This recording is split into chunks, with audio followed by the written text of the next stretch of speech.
Hello, everyone, and welcome in. It's been a while since we've done a live show, but we welcome you into the final days of June, and you know what that means? It's recruiting season talk. Tonight, we talk Georgia Tech with a good friend of the show, Garrett Chapman. We cannot wait to get into what has the month of June really been? What have some of the recruits and commits been saying? And Garrett's going to fill us in on that and more on tonight's episode of Swarm Talk, brought to you by the Crowded Booth. Pile in here and make yourself feel at home. The Crowded Booth is coming on. The Crowded Booth with Bryce Koon.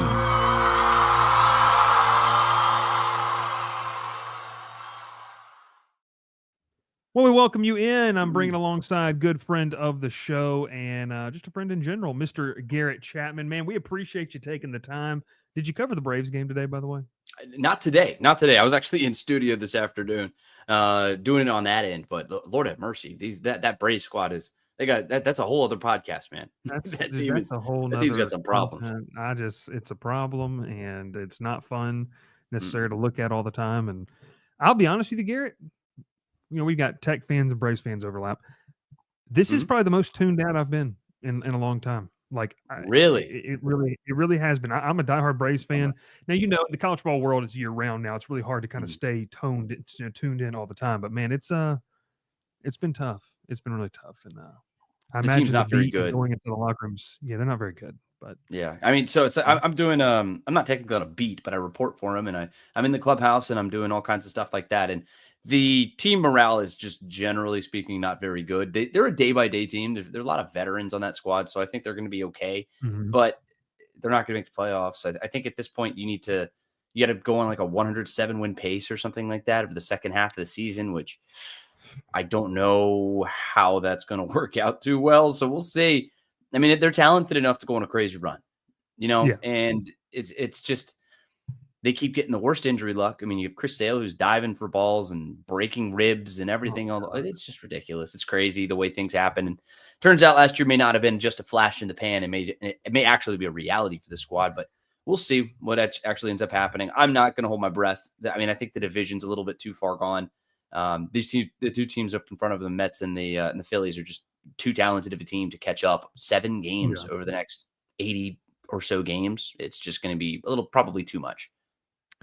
Nancy says Murphy hits another homer, and that's the only score for them today. Yeah, it's Grand Salami yesterday.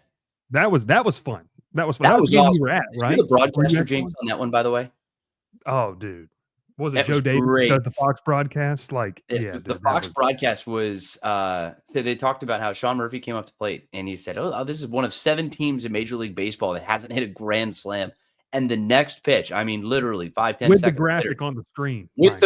On the screen, the grand salami, and it's he goes yard. It was just a bomb. It was a 455 feet, dude. It was a massive hit. He had a 451 shot today. So, I mean, everyone wanted to trade him a week ago, and now everyone's ready.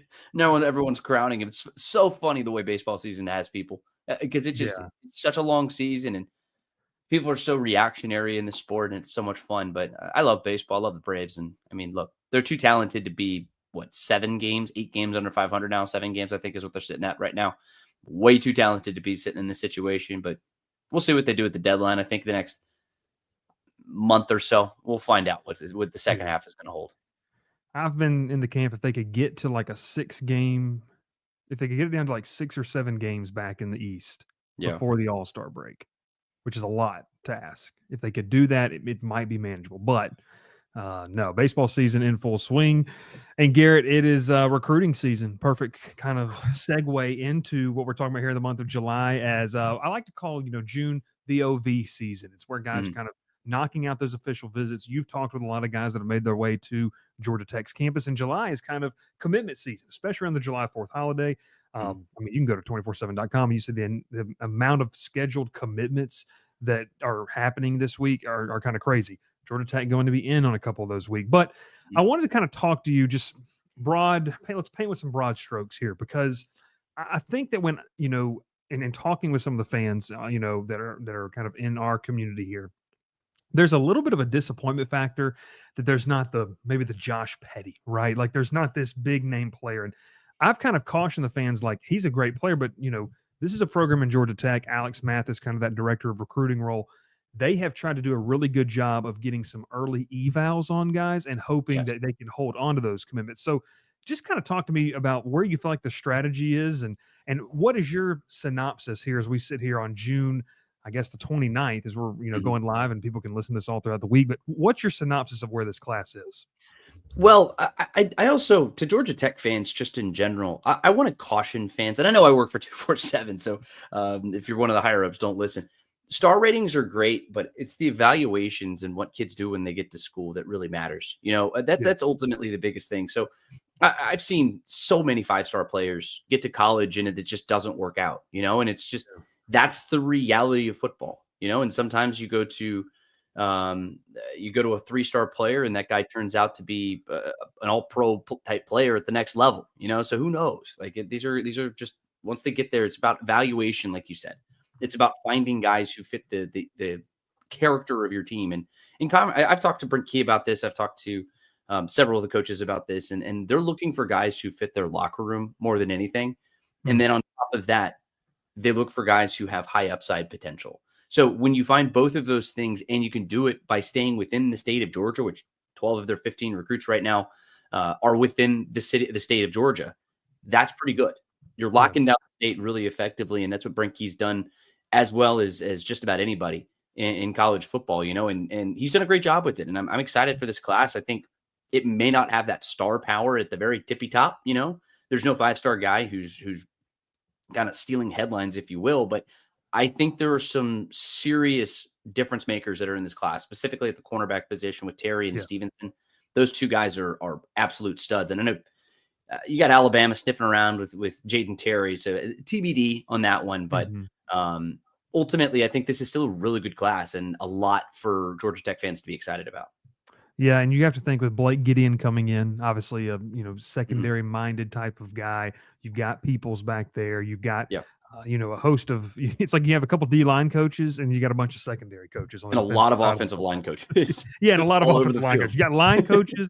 You've got some other things there as well, and then you got some newcomers. Obviously, a guy I guess that you're more familiar with, and Coach Eubanks, the Mhm. linebacker coach from your alma mater, I believe. Yes, Isn't sir. that right? From Georgia Southern. So Mhm. I wanted to kind of ask you this, because you mentioned not the star power isn't there, and the evaluations are so important. And I think it kind of takes us to, you look at the 24/7 list, 17 commits right now. Jaden Terry, the corner, 6'3", 175. Like, I'm just going to tell you this. You and I have both worked in this industry long enough.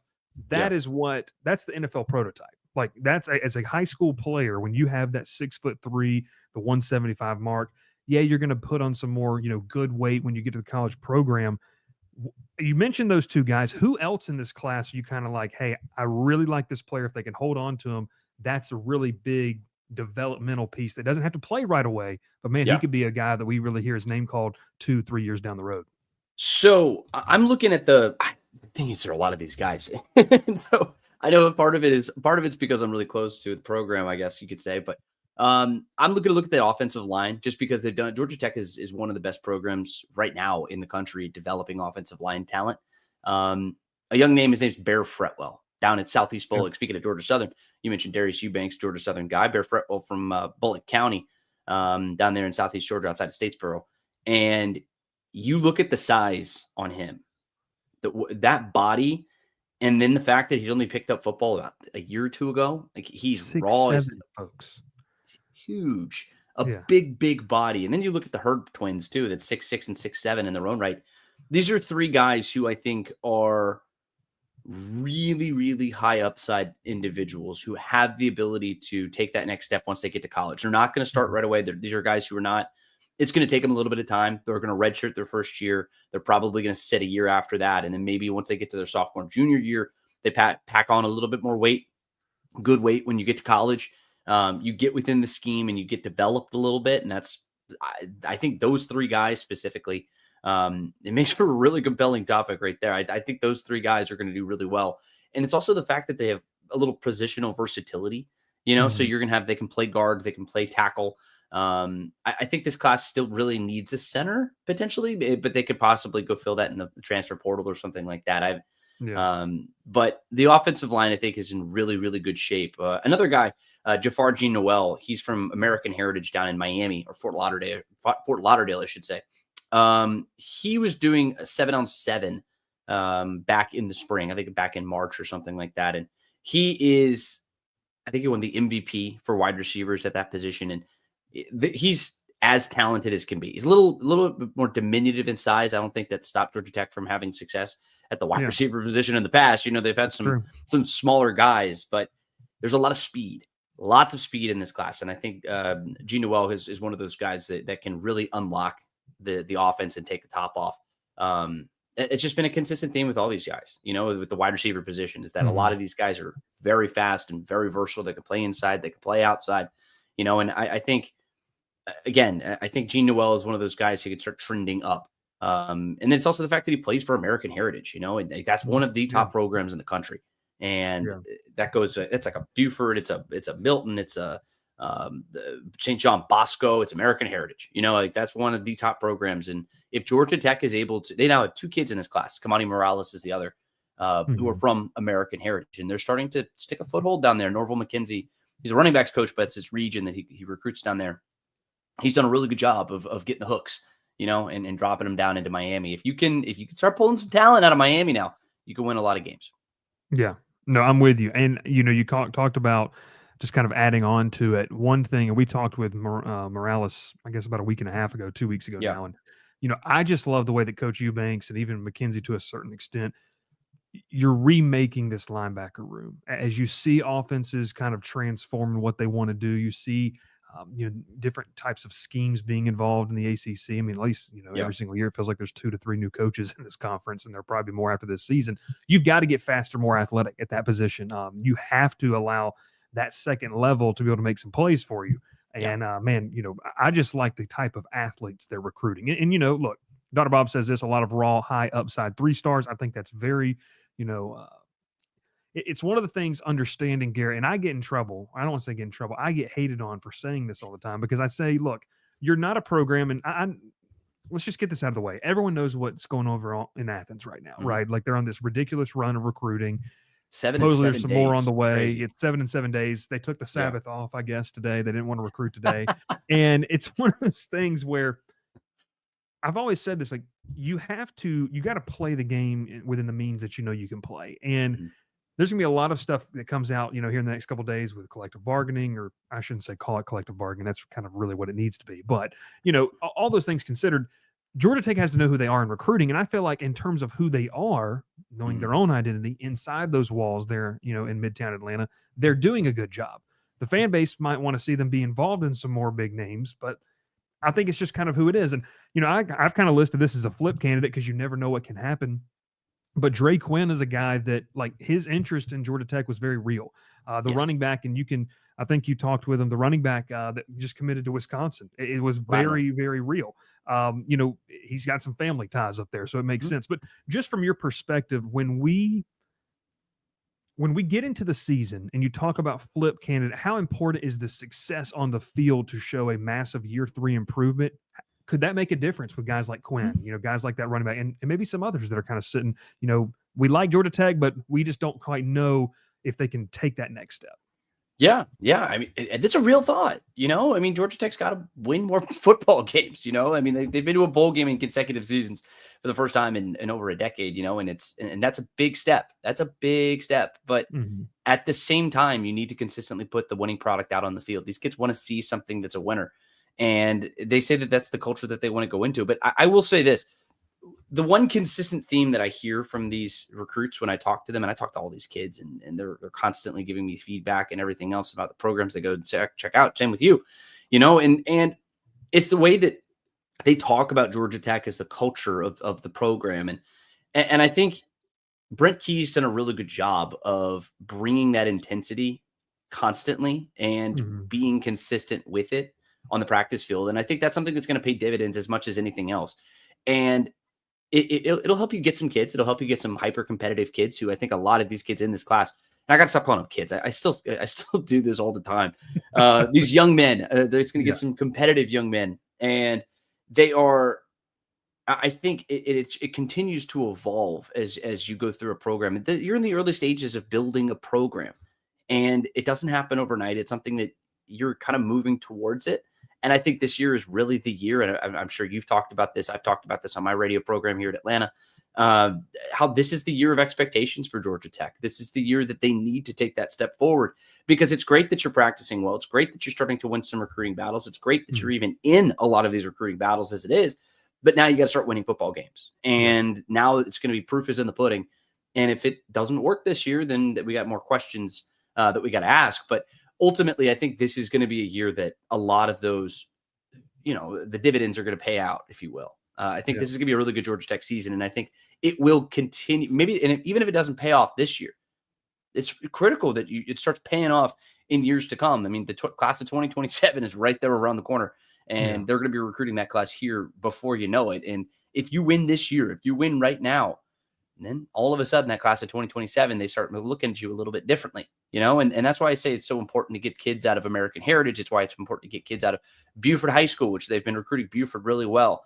They're getting kids out of Carrollton. They got a pair of them from Carrollton. I mean, you recruit the top programs. These are guys who want to win. Those are guys who are used to winning. Those are guys who go to the next level and expect to win. And what they do is they have really talented teammates too, and they bring those guys up with them by the end of their careers. I mean, like they want to see it, guys that they recognize in their program. So I think Brent Key's done a marvelous job of moving this program in the right direction and not trying to have a successful flash in the pan season as much as it is he wants to build a program that's sustainable. And I think he's done a good job of that. Garrett Chapman does great work at 92.9. The Game there in Atlanta obviously covers the Yellow Jackets for 24/7 Sports. Garrett, I know I kind of just put it out there, but where can people find you in terms of your work and on social media, man?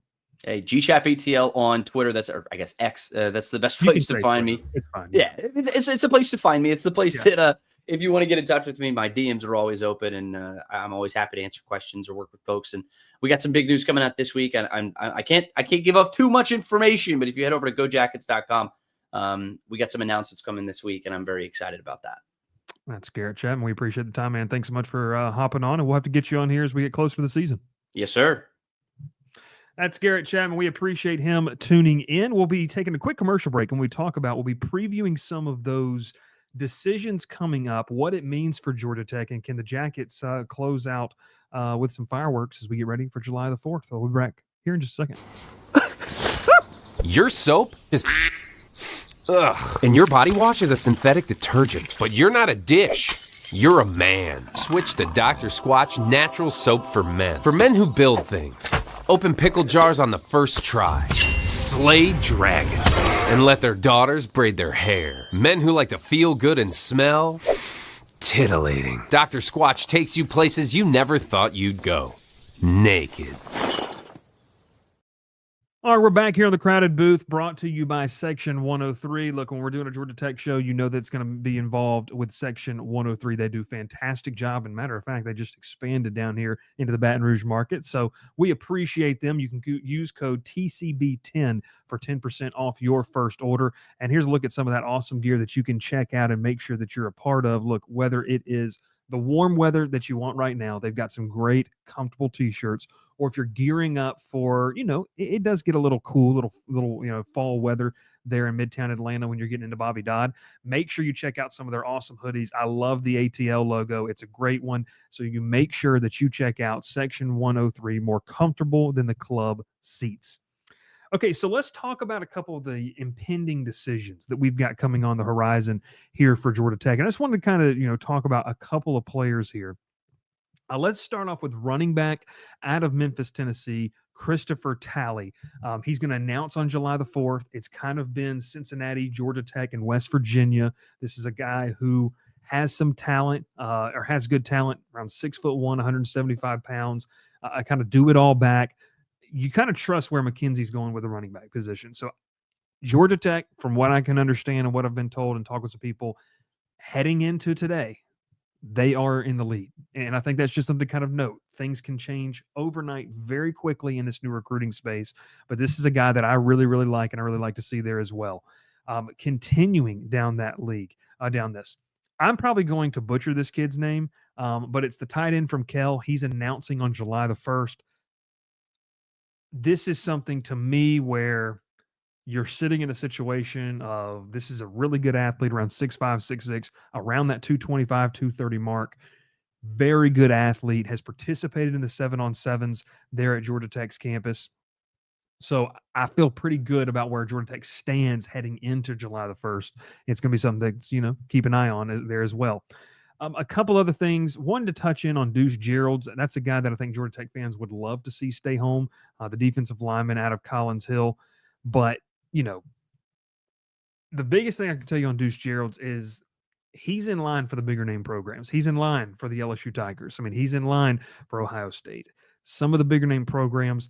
He does want to kind of see what Georgia Tech's about, but like we were talking about with Garrett, this is one of those things where he really is kind of strongly needing to see what type of results are on the field. And if you're going to get a guy like Deuce Geralds, you have to have results on the field to be able to kind of change the narrative that other people might be recruiting against you. Hey, you can't win big there. Hey, you can't do this there, which happens. Georgia Tech needs to produce on the field. So it would surprise me if Gerald's, whenever he announces, if he announces early on, Gavin's in the background. Gavin, I don't know if he has a commitment date quite yet, but if he doesn't, and if he does, and I don't see this being Georgia Tech off the bat, the Jackets are going to have to work from behind to be able to go get a guy like Deuce Geralds. One guy to keep an eye on here between Georgia Tech, Miami, and Minnesota. He's announcing on July the 6th, Freddie Wilson. This is another guy out of that, Port Orange, Florida area. They've already pulled from that area a couple times. Derry Norris out of that 25 class is a part of this. He's helping a big time here. So for me with Wilson, you really need to get this one. Like, there's a lot of battles here over the week. I mean, I like Darrell Rivers. Tennessee's apparently really, really involved in this one, just looking at kind of what's going on around the country. But in terms of going back to, obviously, a guy like Freddie Wilson, that's a guy to me that is, in my opinion, as with the need that you have up front in young, moldable talent, Freddie Wilson's a guy that you really need to go get. Chris Carbon out of Powder Springs, Georgia. It's kind of an edge rusher. Could be a stand-up linebacker on the outside. 6'4", 235, 240. It's another player that's going to be announcing. And I feel pretty good. July 4th, it's between Mississippi State and Georgia Tech. One of those things where you're kind of sitting in the situation of you feel like you're in the driver's seat for it. Can you hold on when July 4th comes around? So a lot of big things there for Georgia Tech to kind of look at. Gavin, do you have the graphic? You do? All right, so we'll put this graphic up right here. And, Freddie did, as Gavin tells me, Freddie did get a crystal ball to Miami as of last week. So that's something to keep an eye on the recruiting front. But let's take a quick look right here when we look at, and Gavin put this together, the notable Georgia Tech commits per the 24/7 Sports composite rankings. You see you have Jaden Terry right there. You've got Darnell Collins, Travis Stevenson. I'll tell you right now, I love Collins out of Rome High. Jaden Terry, I'm just going to say this right now, going to be very hard to keep in the fold for several reasons, but going to be hard. Travis Stevenson is a guy that is seeing his recruitment really kind of rise. Georgia Tech still holding on there. I like what they have. Cortland Hurd, Xavier Rucker, the other running back. Courtney Hurd, we talked about the Hurd brothers there, massive human beings that could linchpin your entire offensive line for the future. Jack Richardson, and then Bear Fretwell. So I think it's one of those things where you look at this class right now, right? And it's one of those things where let's be real. Like you don't have the star power that maybe people want. But what you've seen this group do is that they've had some really good early evals and they've built some really good relationships early on. Jaden Terry is one of those guys. Travis Stevenson might be the biggest one that you, in terms of just a guy that you got an early eval on and you're now starting to see his recruitment pop off.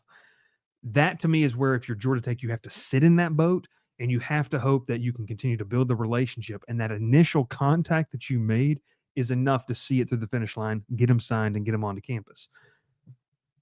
I also caution people with this too, because we talked about it early in the show before Garrett came on, that June is often the time where you kind of see your OVs and you see some commitments and you kind of see some movement in terms of, hey, this guy's leaning this way, leaning that way. We talked about it early July's kind of commitment season, and then things start to die down. Fall camp happens. Maybe guys have one or two OVs left that they may take in the fall. You get on campus for an unofficial, and they kind of do that whole thing during the games. But Georgia Tech's going to be a player with some flip candidates as we get to the fall. And I think Garrett hit the nail right on the head. You have to perform on the field to show them that you're much more than just that middle tier ACC team. It's imperative, not just for what you want to accomplish as a team this year, but for the future of the program, for Brent Key to show he's much more than just a stabilizer. He's done a great job at that. It's not knocking what he's done. It's more of, can you take the next step? This year, you've got a lot of the tools that we could do that. Dr. Bob says a 9-win season would go a long way for this program, and he is obviously not wrong in that category there as well. So Georgia Tech has a big opportunity in front of them. It's a solid class. I like the way the class is filled out. In terms of the quarterback position, look, they like the kid down here at St. Thomas More in Louisiana, and Cole Bergeron. Not sure how much they're really moving in on him, though. To be honest with you, I think they're kind of content with not having to be so aggressive, whether it's financially, whatever it is, and going after a quarterback with some of the depth that you've amassed. Because next year, for all intents and purposes, should be a battle between Aaron Philo and Graham Knowles. Obviously, after that, you've got the young buck coming in this year, the freshman. So, it's just one of the, and Grady Adamson. So it's one of those things where you kind of have some depth. They're still going to add somebody. Could be a portal guy, veteran, to kind of help out and give some experience to the room. Unfortunately, Brody Rhodes has no more eligibility. He cannot suit up. But that being said, the quarterback position doesn't necessarily feel like you have to go uber aggressive into that. Like I mentioned, it could paint the interesting scenario. Does the loser of the Philo-Knowles battle elect to transfer for another opportunity? That could be something to watch. But I think that it's one of those things that you kind of have to keep in mind on in terms of how this staff approaches. They've done a good job. They both kept, obviously, Haynes King. If you saw that kind of report, great article by Pete Nakos of On3. And then in terms of just what you had on paper with Knowles and Adamson coming out of spring camp, you feel pretty good about the room in general. And they obviously kept Philo in the fold as well. Ultima says this, and it's a good place to end the podcast. Hype train will start rolling after Haynes and the boys put on a show in Boulder. Starting off big is really, a big thing. Colorado is going to recruit Georgia fairly well in the Southeast, fairly well with Deion's presence. And they're going to recruit. They're going to be involved in a lot of recruitments nationally just because of who he is. Winning that game and showing that winning it convincingly, well, I think it kind of puts you on the map. And I'm telling you, folks, that it might be an 11 a.m. kickoff, or I should say 11 a.m. Central. But that Georgia Tech Clemson game, and what is that, week 3, week 4? That game, week 3, yeah, that game, it's not just big for your season, it's big for your recruiting purposes. Because there's some guys, we talked about just with, a couple of names that you could have, battles with. Drake Quinn's one of those. Clemson commit right out of the state of Georgia there in Buford. Man, if you start hot, could kind of open the floodgates of what you could do there as well. So Gavin says also potential college game day spot, depending on how both teams fare out for Clemson. I don't think that's crazy to say either. If Clemson wins week 1, right? I haven't looked at the other competition there, but if Clemson wins week 1, they're going to be a top 5 team. If Georgia Tech wins week 1, they're at least going to be top 20. So it could be a top 20 matchup, at least a top 25 matchup. Could get college game day, and we'll see kind of how it fares out. But hey, appreciate you tuning in. Appreciate it so much for Garrett Chapman hopping on the show and talking a little recruiting with us as we kind of kick off our live shows once again, folks. We are 2 months out from college football, just a couple of weeks out from media days, and we'll have lots of great content from all of that stuff. And it'll be a lot of fun. So make sure you subscribe to the channel. Make sure you tune in on all those platforms, whether it's on Apple Podcasts, Spotify, wherever you listen to us. Make sure to leave us a review. It helps out the channel. And if you're watching right now on YouTube or even Twitter, make sure you like the stream and hit that subscribe button, set up notifications so you know when we go live next time, which in fact will be tomorrow night. The crew is back together, myself, Ralph, and Will. We discuss Thomas Castellanos and the trash talking of Alabama, and we give our top 5 places and atmospheres in college football, and should be a fun one. So make sure you lock it in. We'll see you tomorrow night, 7:30 Central, 8:30 Eastern. Appreciate you tuning in. We'll see you next time. Pile in here and make yourself feel at home. The crowded booth is coming on. The Crowded Booth with Bryce Koon.